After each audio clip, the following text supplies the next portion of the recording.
Mashiach is some guy that's going to come and fix everything in the end times, or in the end of days, or whatever.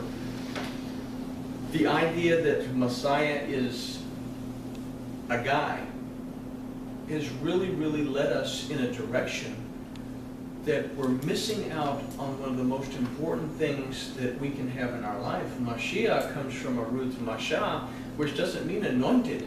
It means anointing. Anointing of who? It's in the name of Yahuwah, Mashiach, the anointing of Yahuwah. And then we say, I can do all things through Mashiach who strengthens me, because I understand that within me I have the anointing of the most powerful entity in existence and beyond, and that greater is that is in me than that is in the world. And if Elohim is with me, who can be against me? We need the name of Yahuwah in order for us to be able to climb above the conditions of greed, vanity, pride, sloth, envy, jealousy. And this list will grow by the time we talk about it again. So, if we could say that death comes through unchecked greed and vanity, then we can say that only by setting into place, appointing something of righteousness, can these things be overcome. Seth was appointed by Elohim to restore his word and his name to what was becoming a wicked generation. The sons of Seth communed with Elohim and called on him by name. The second book of Adam and Eve is a commentary. It tells us that the sons of Seth were actually called the sons of Elohim, that they resided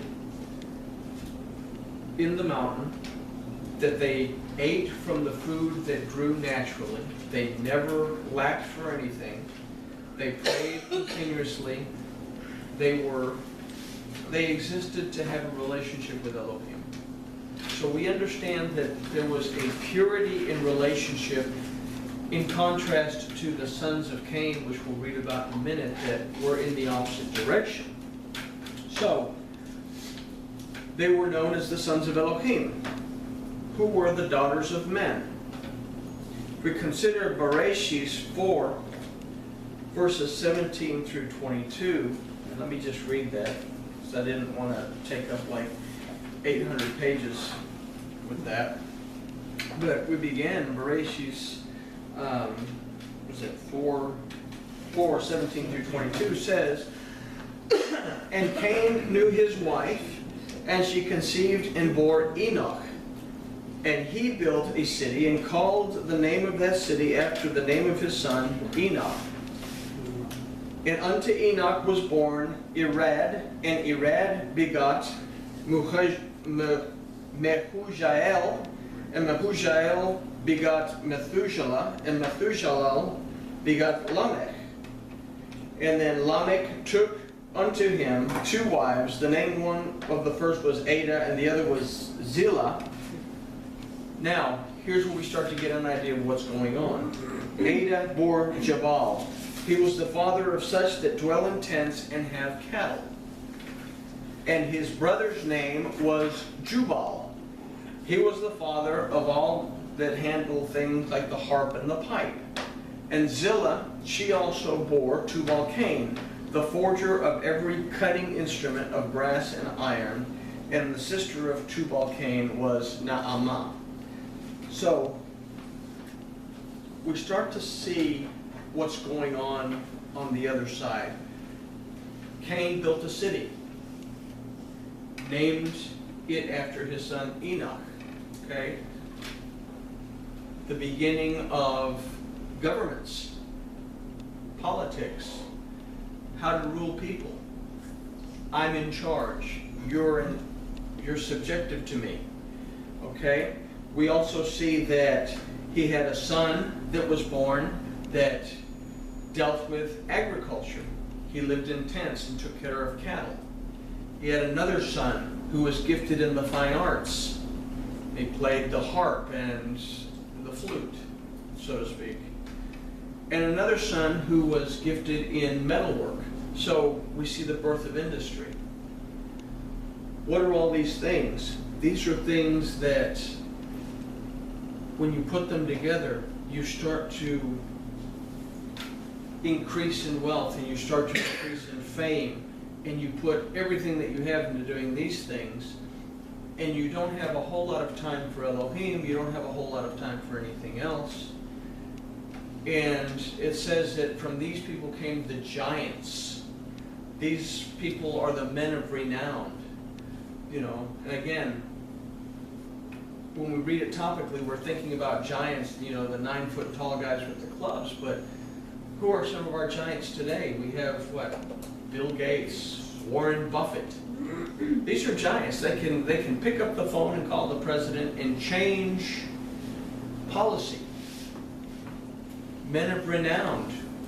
Who are men of renown? The same thing. We have the Rockefellers, J.P. Morgans. These are the people that built the fabric of our nation, so to speak. Henry Ford. So we get an idea that something is there that is making people wealthy, that is giving people power over other people. And what happens? Well, we read about the descendants of Cain. Again, they prospered in agriculture, government, fine arts, and in industry.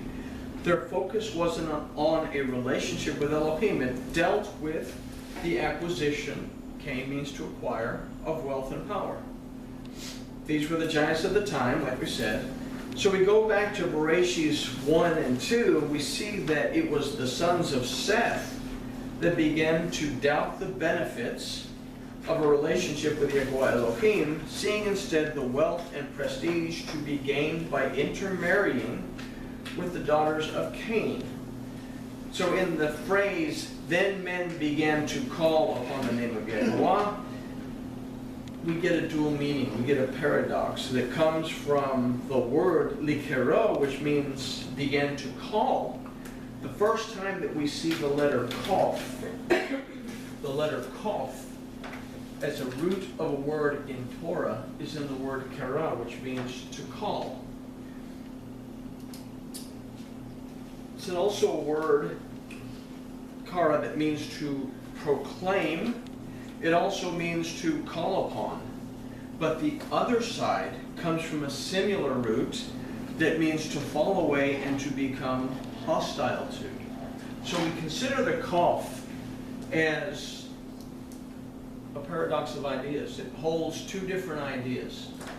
What happened when the sons of Elohim came into the daughters of men? Kof can either represent, we see it's composed of the Kaf over the Lamed. It can mean the blessings that we have on humankind. Now, it can mean one of two things. We have a Proto-Hebrew pictograph of the letter Kof, one that shows us basically the sun coming up over the horizon, that it can mean a new start, a new beginning, the newness of life.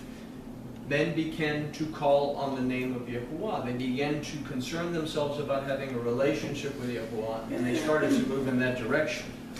Or we can consider the other pictograph of the Kof is that it's also a picture of an axe. Kof is the root of the word kadosh.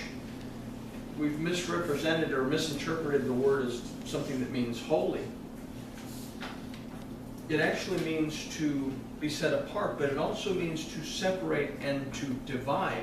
So men began to call on the name of Yahuwah, not to have a new start and a fresh beginning in a relationship with Elohim, but kara also means to profane, to be hostile to.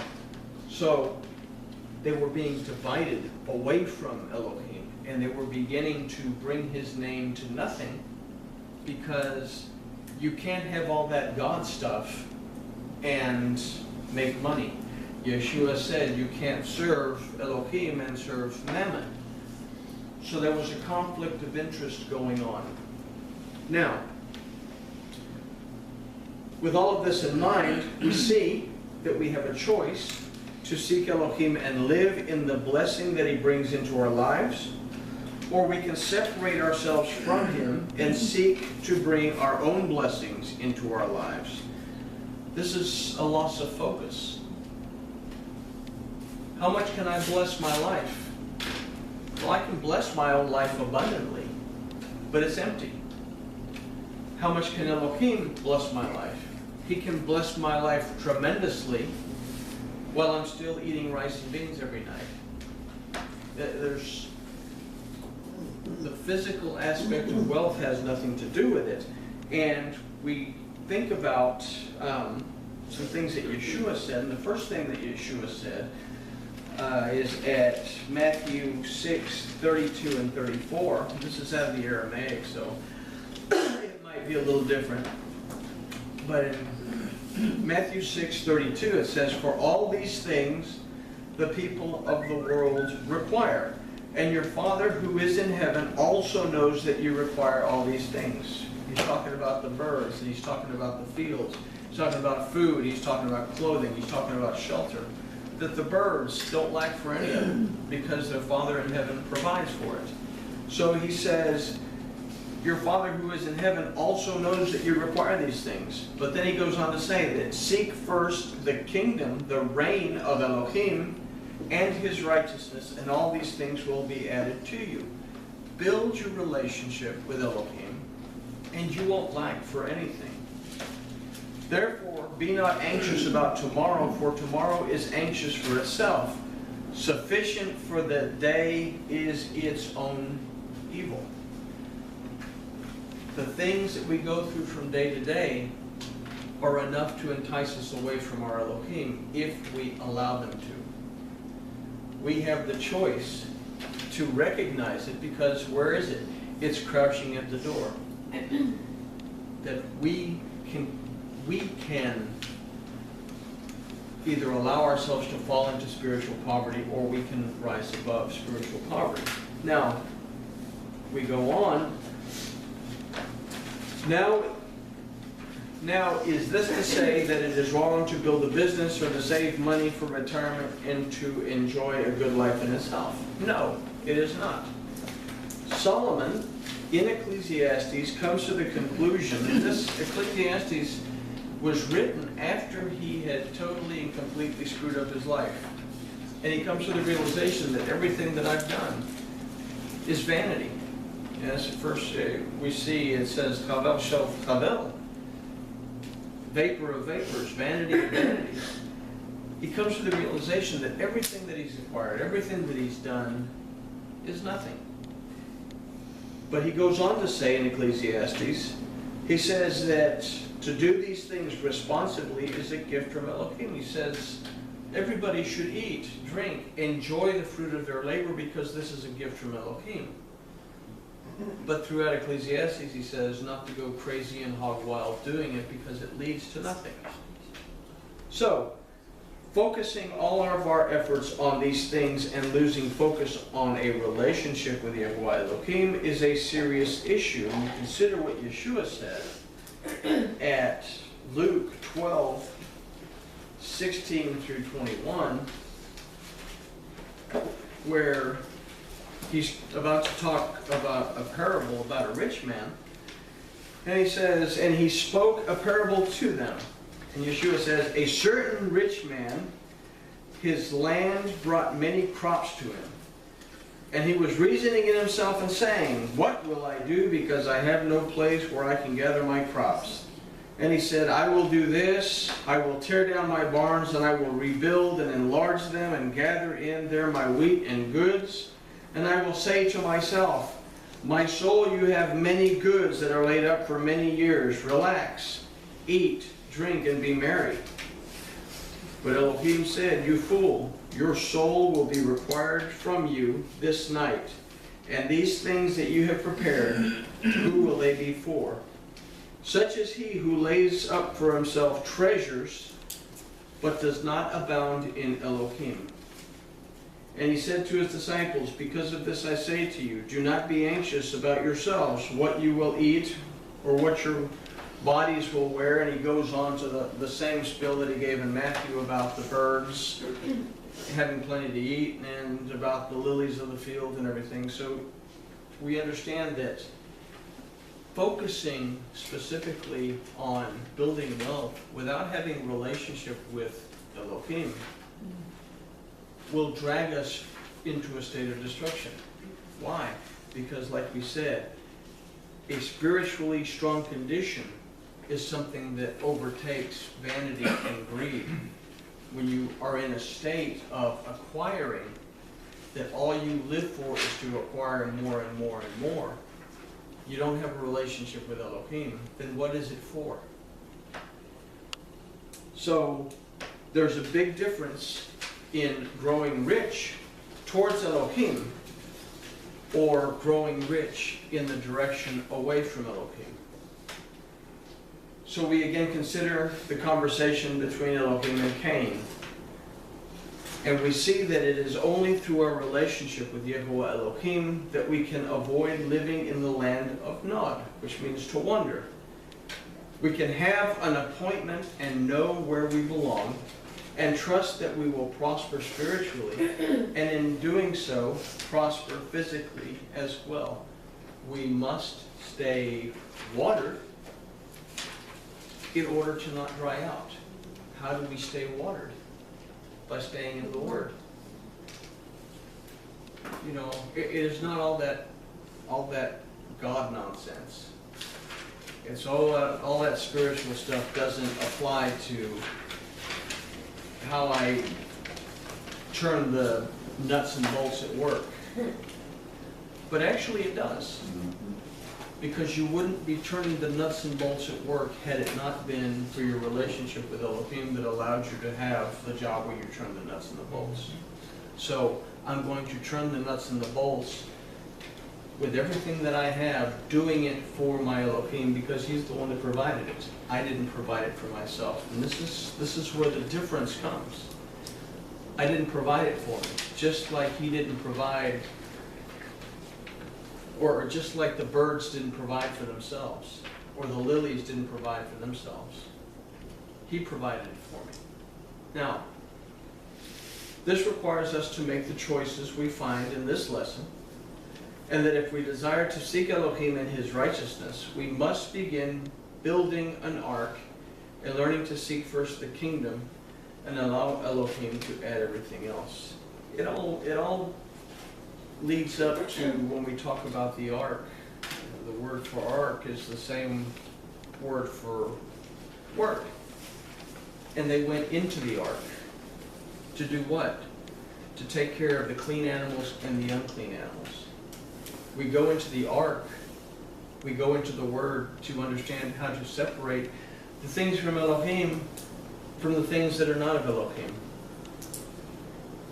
People outside the ark are dry, and Elohim is pouring water down on top of them to try to get them moisture so they can grow, but they refuse to accept the moisture, and as a result, they drown in the very thing that can save them because they don't enter into the ark. So, this is the fourth trait that we see leading to the flood. We have vanity, greed, pride, sloth, and now we have envy, lust, jealousy. And along the road, we'll see several others before the rains start. Any questions on any of this? Not all at once.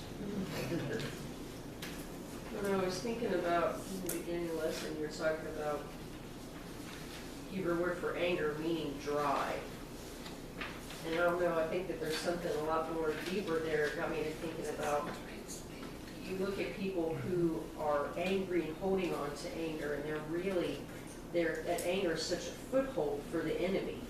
You find that those people are typically under heavy demonic oppression because of it. It's almost like they're attracted to that. So Yeah. maybe help me explain You know and what, when they understand. cast out demons, they go into the dry places. They go into the dry, arid places. Yeah, I thought of that. That's You exactly know. what came to mind. We have a word for anger. It's kas.